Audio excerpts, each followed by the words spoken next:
면역계가 중추신경계를 공격해서 발병하는 다발성 경화증은 팔다리가 무감각해지면서 마비로 이어지는 불치병입니다. 감각과 운동 기능이 빠르게 약화된 그녀는 목발과 휠체어에 의지하게 되었습니다. 그렇게 몸이 마비되어서야 비로소 자신의 삶을 되돌아봤습니다. 완벽주의자인 그녀는 늘 바쁜 일상에 쫓기며 살았고 어느 한순간도 만족과 감사의 마음을 가져본 적이 없었습니다. 내면으로 끊임없이 더 나아져야 한다고 자신을 질책하면서 살아온 것입니다. 가족과 주변 사람들을 꼼꼼하게 챙기면서 정작 자신의 스트레스는 누구에게도 말하지 않았고 서서히 마음이 병들고 있었습니다. 그 어두운 마음이 발병의 근본 원인이라는 것을 깨달은 그녀는 마음의 치유를 시작했습니다. 곧 기적이 일어났습니다. 혼자 힘으로 걷지 못했던 그녀가 의자에서 일어나 걷기 시작한 것입니다. 몇 년간 꼼짝도 안 하던 다리가 움직였습니다. 상상훈련을 통해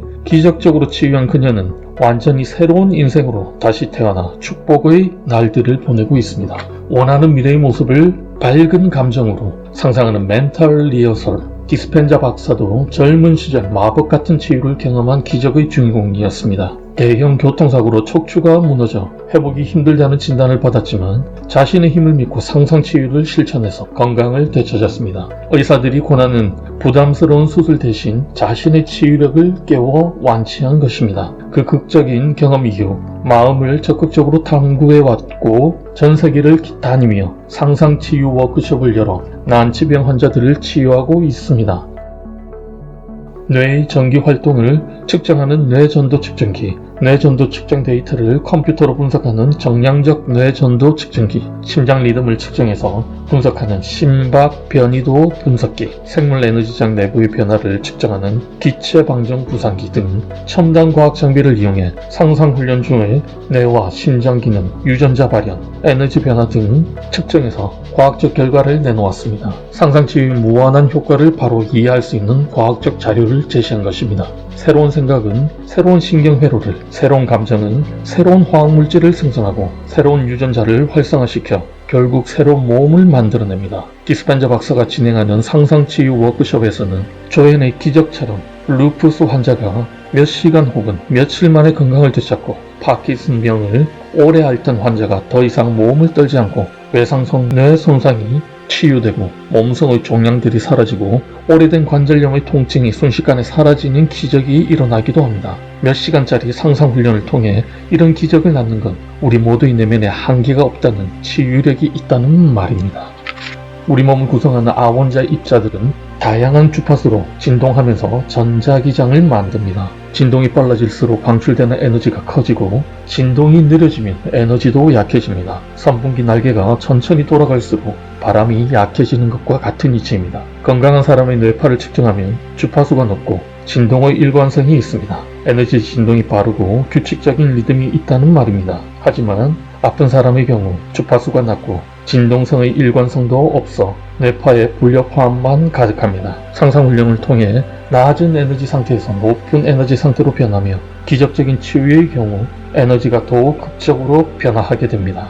생각을 바꾸는 훈련으로 에너지를 바꿀 때 실제로 몸속 원자들의 주파수를 높여 에너지장을 증폭시킵니다. 원자 선풍기들을 더 빨리 돌아가게 만드는 것입니다. 새로운 나를 받아들이고 희망, 기쁨, 감사와 같은 밝은 감정을 벅차게 느낄 때 원자들의 선풍기 날개가 더 빨리 회전하면서 몸의 에너지장이 증폭됩니다. 건강한 자신의 모습을 상상하면서 벅찬 감정을 느낄 때 몸을 구성하는 아원자 입자들이 더 빠른 주파수로 진동하고 에너지장이 급격하게 강해지며 기적적인 치유도 가능하다는 말입니다. 한순간에 낫는 기적이 아니라 상상 훈련을 꾸준히 반복하면서 누구나 건강해집니다. 생각을 밝게 바꾸고 상상으로 자신의 건강한 상태를 계속 경험하면서 건강한 몸과 마음으로 변화합니다. 누구나 병든 자아를 생물학적, 신경학적, 화학적, 유전적으로 바꾸어 건강한 자아로 만들 수 있다고 강조합니다.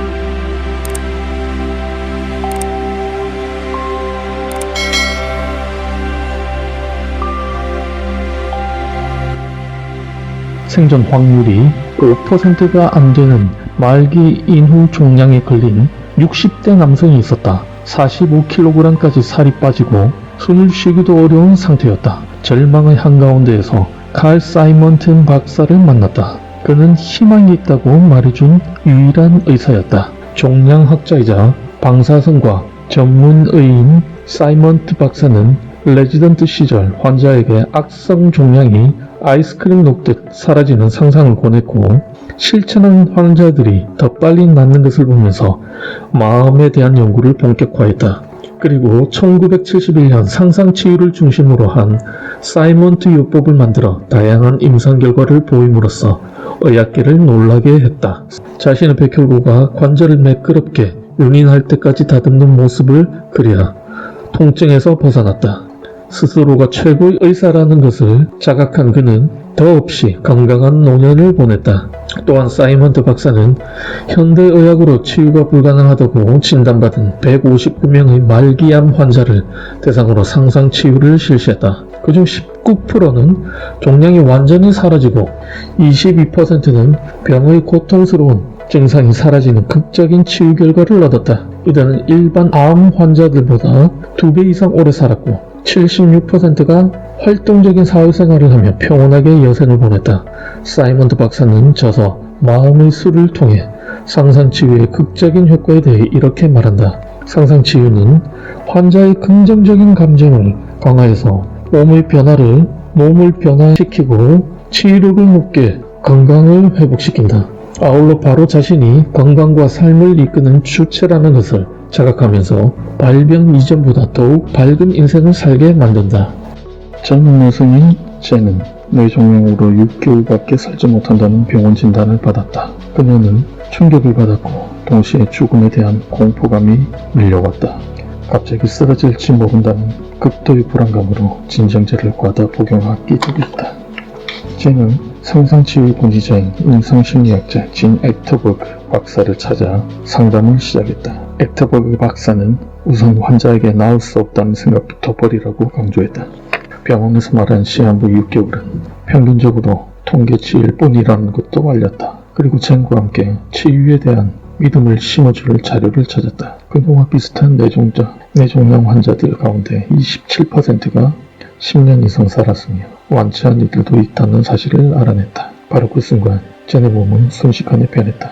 만일 그녀가 죽었다면 암 때문이 아니라 병에 대한 두려움과 치유에 대한 희망을 모두 잃었기 때문일 것이다. 시한부 진단을 받았다고 해도 기적적으로 나은 사람들을 찾아 주목해야 한다. 또 자신도 그렇게 나을 수 있다는 희망에 집중해야 한다. 그럴 때 실제 치유력이 강해진다. 액터버그 박사는 저서 상상과 치유를 통해 다양한 질병의 진단과 치료법으로 상상이 이용된 임상 사례를 전한다. 액터버그 박사가 소개하는 또 다른 환자를 보자. 갑자기 자궁출혈을 일으켜 병원에서 온갖 방법을 썼지만 자궁 적출 수술을 해야 하는 여성이 있었다. 출혈이 멈추지 않으면서 사망할 수도 있다고 했다. 그녀는 평생 아이를 가질 수 없다는 사실을 받아들일 수 없어 수술을 잠시 미루었다. 그리고 상상을 통해서 눈부신 치유의 빛이 자신의 자궁을 감싸는 모습을 집중해서 그렸다. 그러자 신기하게 출혈이 멈추었다. 상상 치유가 순식간에 몸을 바꾼 것이다.